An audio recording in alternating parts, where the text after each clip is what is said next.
Hello guys, video के बेहतरीन results के लिए आप इसको 720 या इससे हाई क्वालिटी पर सेट करके देखें। Good luck. वालेकुम व्यूअर्स, इस वीडियो में हम प्रेजेंट कंटिन्यूस टेंस को समझने की कोशिश करेंगे। और अगर हम बात करें उर्दू और हिंदी में इस टेंस की आइडेंटिफिकेशन की, तो ऐसे तमाम फ़िक्रात उर्दू या हिंदी ज़ुबान के जिनके आखिर में रहा है, रही है, रहे हैं या रही हैं वगैरह आता हो, तो ये तमाम फ़िक्रात प्रेजेंट कंटिन्यूस टेंस में ये फॉल करते हैं। ये मैंने रोमन के अंदर भी लिख दिया, अगर किसी को उर्दू की समझ नहीं आती तो यहाँ से वो पढ़ सकता है जी। लेकिन ये कोई आइडेंटिफिकेशन का अथेंटिक रूल नहीं है। मैं आपको हमेशा बताता हूँ कि जब आपने किसी सेंटेंस को समझना होता है कि वो कौन से टेंस से बिलोंग कर रहा है, तो उसके लिए आपने उसके यूजेज को समझना है, ठीक है ना। जैसा कि अगर हम इस टेंस के यूजेज की बात करें, तो present continuous tense is use to express an action which is continuous in present time, ठीक है। प्रेजेंट टाइम के ऊपर मुस्तकबिल में, यानी हाल में, ठीक है, ज़माना हाल के अंदर जो काम जारी है उसे हम प्रेजेंट कॉन्टिन्यूस कहते हैं। जैसे कि अभी आप इस वक्त ये वीडियो देख रहे हैं, तो ये आपका कॉन्टिन्यूस टेंस है और मौजूदा ज़माने की बात हो रही है, प्रेजेंट कॉन्टिन्यूस टेंस। आप ये वीडियो देख रहे हैं, it means you are watching this video. तो प्रेजेंट टाइम में अभी आप देख रहे हैं, तो ये आपके लिए क्या है, ये प्रेजेंट कंटिन्यूस टेंस है। तो आपने फिक्र कि सेंस में जाना होता है कि एक्चुअल में हो कर रहा है। तो ज़माना हाल के अंदर, प्रेजेंट के अंदर जो भी काम जारी है उसे हम प्रेजेंट कंटिन्यूस टेंस के अंदर इंक्लूड करेंगे। और ये कोई आपने परेशान नहीं होना, ये जब आप पहली पहली दफ़ा नए नए टेंस सीख रहे होते हैं तो ये बारीकियों में आपको जाना पड़ता है और थोड़ा मुश्किल लगता है। जब आपकी प्रैक्टिस हो जाती है तो फिर सेंटेंस को देख के फ़ौरन ही आप समझ जाते हैं, बल्कि सोचना भी नहीं पड़ता, खुद ब खुद ही आपके माइंड को पता होता है कि ये कौन सा टेंस है जी। तो आपको पता है 4 तरह के सेंटेंसेस हैं। अच्छा, एक बात मैं आपको बताना भूल गया, ये नोट्स काइंडली स्टडी कर लें। ये चंद चीज़ें मैंने लिखी हैं, अगर आप टेंसेस को प्रॉपर्ली समझना चाहते हैं तो ये आपको आनी चाहिए। अगर नहीं आपको ये आती तो मुश्किल होगा आपको टेंसेस को समझना, इसलिए पहले इनको क्लियर करें फिर टेंसेस को समझें। और इस वीडियो के पहले पार्ट को जो देखना है बहुत ज़रूरी है, इस वक्त ये 3rd पार्ट चल रहा है। तो खैर, 4 तरह के सेंटेंसेस होते हैं जी, आपको पता है। पॉजिटिव या अफर्मेटिव, इसके बाद होता है नेगेटिव, इंट्रोगेटिव और इंट्रोगेटिव नेगेटिव। तो इसके लिहाज से, चारों के लिहाज से हम जो है प्रेजेंट कॉन्टिन्यूस टेंस के स्ट्रक्चर को समझने की कोशिश करेंगे। तो पहले मैं इन चारों के स्ट्रक्चर्स आपको समझा दूंगा। उससे ये होता है कि जब आप कंपैरेटिवली देख रहे होते हैं ना इकट्ठा, तो फिर कंफ्यूजन नहीं होती और आपको याद करने में भी आसानी होती है। तो पहले स्ट्रक्चर्स को समझेंगे सब टेंसेस की, फिर हम एग्जाम्पल्स को देखेंगे। बल्कि अगर आपको स्ट्रक्चर्स की समझ आ गई तो सेंटेंसेस तो आपको खुद ही बनाना आ जाएंगे जी। तो बात करते हैं structure formula for positive affirmative sentence की। तो सबसे पहले इसमें सब्जेक्ट आएगा। सब्जेक्ट आपको पता होता है, इसमें कोई नाउन होगा या प्रोनाउन होगा।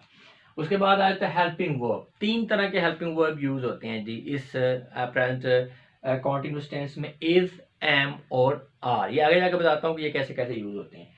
उसके बाद first form of the verb और उसके साथ आपने आईएनजी लगाना है, या आप इसको कह सकते हैं कि आप प्रेजेंट पार्टिसिपल फॉर्म यूज करेंगे।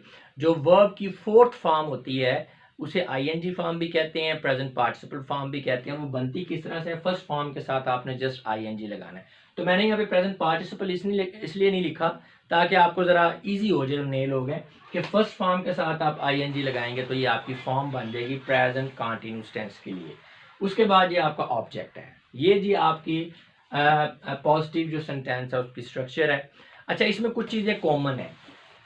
आपका प्रेजेंट कंटीन्यूअस टेंस का कोई भी फिक्रा हो, यानी वो अफर्मेटिव हो, नेगेटिव, इंट्रोगेटिव नेगेटिव, उसमें वर्ब की फॉर्म यही यूज होगी, first form of the verb plus ING यही होगी, और इसमें कोई मतलब चेंजिंग नहीं है। एक चीज। दूसरी बात, हेल्पिंग वर्ब की अगर बात करें इज, एम, आर की, तो जो आपका हेल्पिंग वर्ब एम है ये सिर्फ फर्स्ट पर्सन सिंगुलर के साथ यूज होगा, यानी एम सिर्फ आई के साथ यूज हो सकता है तमाम सेंटेंसेस में, ठीक हो गया। और जो आपका इज है ये 3rd पर्सन सिंगुलर के साथ यूज होगा। उसमें क्या हो जाता है, ही, शी, इट है, कोई सिंगुलर नाउन है, चाहे जानदार है चाहे बेजान है। तो सिंपल ये बात आपने, अगर आपको समझ में आ गई है ना, कि जो आपका प्रेजेंट कंटीन्यूअस टेंस है उसमें तमाम तरह के सेंटेंसेस के साथ first of form of the verb plus ING यानी कि प्रेजेंट पार्टिसिपल फॉर्म यूज होगी, और एम आई के साथ यूज होगा। हेल्पिंग वर्ब इज जो है 3rd पर्सन सिंगुलर के साथ होगा, और बाकी तमाम पर्सन्स के साथ जो है, तमाम तरह के सब्जेक्ट्स के साथ आपका आर यूज होगा। तो बस आप एम और इज को समझ लें, बाकी अंडरस्टूड है। एम आई के साथ और इज थर्ड पर्सन सिंगुलर के साथ, जो कि ही शी इट और कोई सिंगुलर नाउन, बाकी सबके साथ आ रहे हैं। लेकिन ये बात आप याद रख लें, कभी आपको प्रॉब्लम नहीं होगा। ठीक है, ये होगी आपकी स्ट्रक्चर फार्मूला अफर्मेटिव का। आगे आ जाता है नेगेटिव में। नेगेटिव सेंटेंस में सिर्फ एक चेंज है कि आपने हेल्पिंग वर्ब के साथ नॉट लगा देना है, और ये यूनिवर्सल रूल समझ लें आप। आगे तमाम टेंसेस में भी ऐसे ही है कि आपने नॉट जो है हेल्पिंग वर्ब के बिल्कुल आगे लगाना है, बिल्कुल साथ। ठीक है, स्वाय प्रेजेंट इंडेफिनिट टेंस के, क्योंकि वहां पे फिर और पास्ट इंडेफिनिट टेंस के, क्योंकि वो पे डू नॉट होता है या पास्ट में डिड नॉट होता है, वो खैर आपको पता ही है। प्रेजेंट मैंने आपको पढ़ा दिया, आगे पास्ट में आप देख लेंगे। बाकी ये ध्यान में रखना है कि नॉट हमेशा हेल्पिंग वर्ब के बिल्कुल साथ, इसकी पोजीशन को नहीं आपने इधर उधर करना, वरना सेंटेंस गलत हो जाएगा। बस ये रूल समझ लें कि नॉट हर टेंस में, हर फिक्रे में हेल्पिंग वर्ब के बिल्कुल साथ होगा।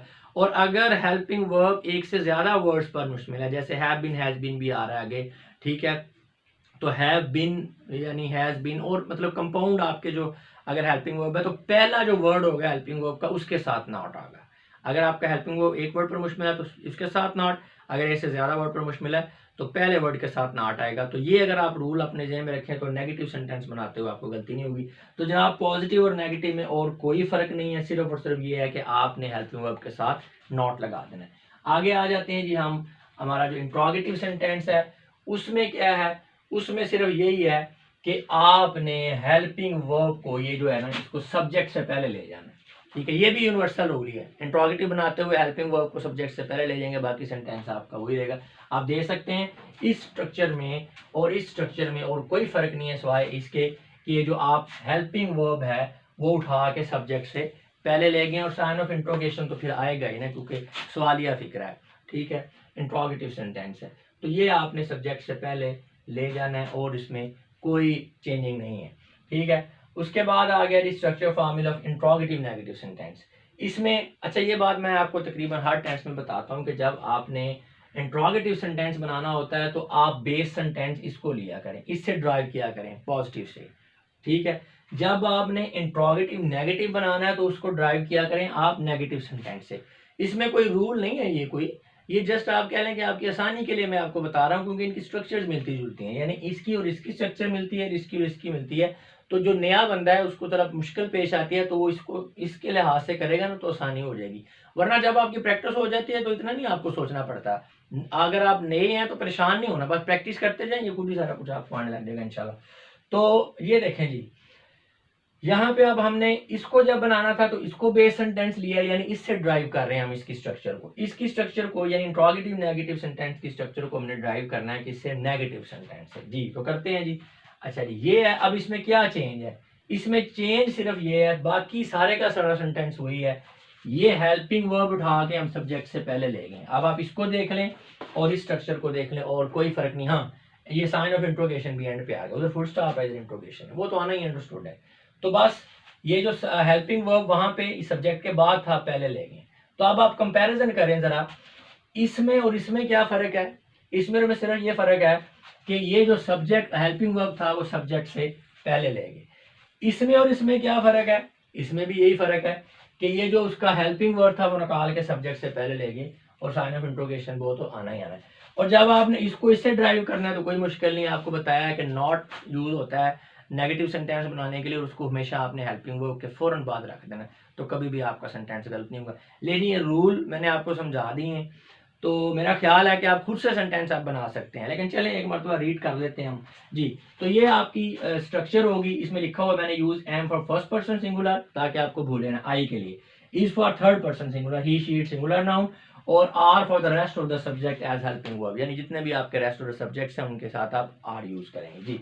फर्स्ट पर्सन में आ रहे हैं हम, अफर्मेटिव टेंस की बात करें। I am writing a letter, मैं खत लिख रहा हूँ।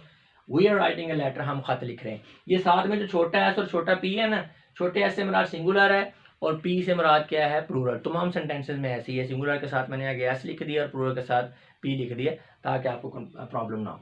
सेकंड पर्सन में you are writing a letter, आप खत लिख रहे हैं। You are writing a letter, आप खत लिख रहे हैं। आपको पता है चाहे सिंगुलर हो चाहे प्लूरल हो, सेकंड पर्सन में यू ही यूज होता है। एक बंदे से मुखातब है या आप 10 बंदों से मुखातब है, आप यू ही यूज करेंगे। थर्ड पर्सन में आ जाए, he is writing a letter, आप देखें ना सेंटेंस वही है, सिर्फ हेल्पिंग वर्ब का फर्क आ रहा है। वहां पे एम था, यहाँ पे आर है और यहाँ पे इज आ गया, बाकी स्ट्रक्चर सारे का सारा सेम है। He is writing a letter, वो खत लिख रहा है। She is writing a letter, वो खत लिख रही है। Numan is writing a letter, Numan खत लिख रहा है।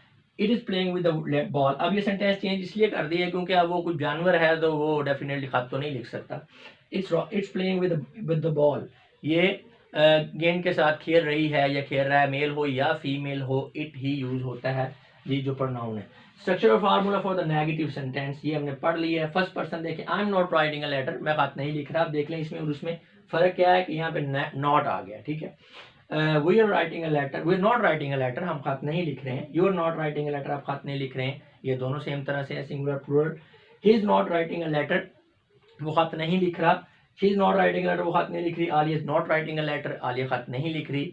It's not playing with the ball, ये गेंद के साथ नहीं खेल रही या नहीं खेल रहा है। अगर थर्ड पर्सन प्लूरल में आए, अच्छा ऊपर मैं भूल गया हूँ, उसमें पॉजिटिव में भी ये थर्ड पर्सन प्लूरल में they are writing a letter, वो खत लिख रहे हैं। Amad and Fazan are writing a letter, Amad और फजान चूंकि ये भी प्लूरल बन जाता है तो इसलिए आर ही आएगा यहाँ पे भी। इसी तरह Amad and Fazan are not writing a letter, Amad और फजान खत नहीं लिख रहे हैं। स्टार्ट में मैं आपको एक और चीज बताना भूल गया, जैसे I am writing a letter, तो आप देख सकते हैं आई क्या है, सब्जेक्ट है, एम क्या है, हेल्पिंग वर्ब है, ठीक है, और राइटिंग क्या है, first form of the verb plus ING यानी प्रेजेंट पार्टिसिपल, और लेटर क्या है, ये आपका ऑब्जेक्ट है, और बाकियों में भी ऐसे ही है जी। अब आ जाए इंट्रोगेटिव की तरफ।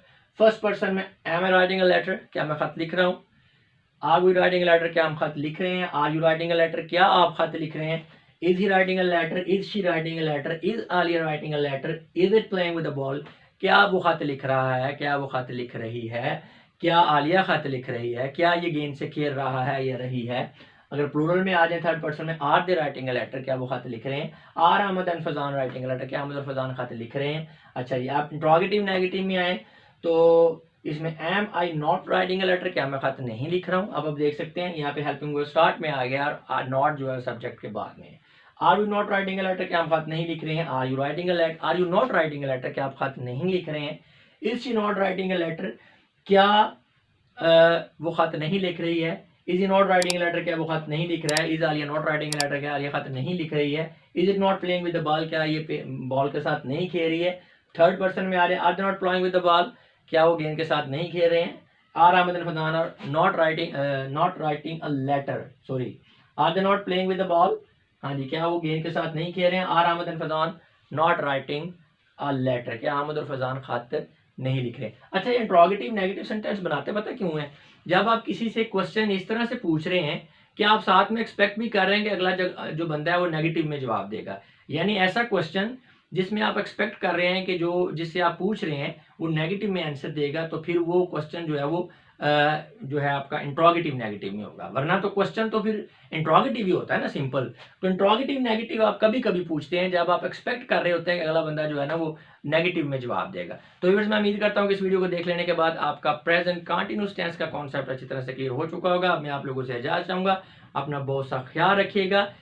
आखिर में एक बात फिर, प्रैक्टिस करेंगे तो टेंसेस आएंगे, बल्कि इंग्लिश आएगी। तो जितनी ज़्यादा प्रैक्टिस कर सकते हैं करें। आखिर में प्लेलिस्ट, आखिर में जो है वो एक मैंने लिस्ट दी हुई है रिकमेंडेड बुक्स की, आप उसमें से बुक्स ले लें और वहाँ से ट्रांसलेशन की एक्सरसाइजेज हैं वो सॉल्व करें बार बार। टेंस वाइज एक्सरसाइजेज भी वहाँ पर मौजूद हैं। इंशाल्लाह जब हमारा आगे जब ट्रांसलेशन का टॉपिक मैं आपको स्टडी करवाऊंगा तो वहाँ पे मैं तो करवाऊंगा ही, लेकिन आप खुद से भी जितनी ज़्यादा प्रैक्टिस कर सकते हैं करें, तभी जाके आपको इंग्लिश आएगी, तभी जाके आपको टेंस आएंगे। तो अब मैं आपसे इजाज़त चाहूँगा। खुदा हाफिज़।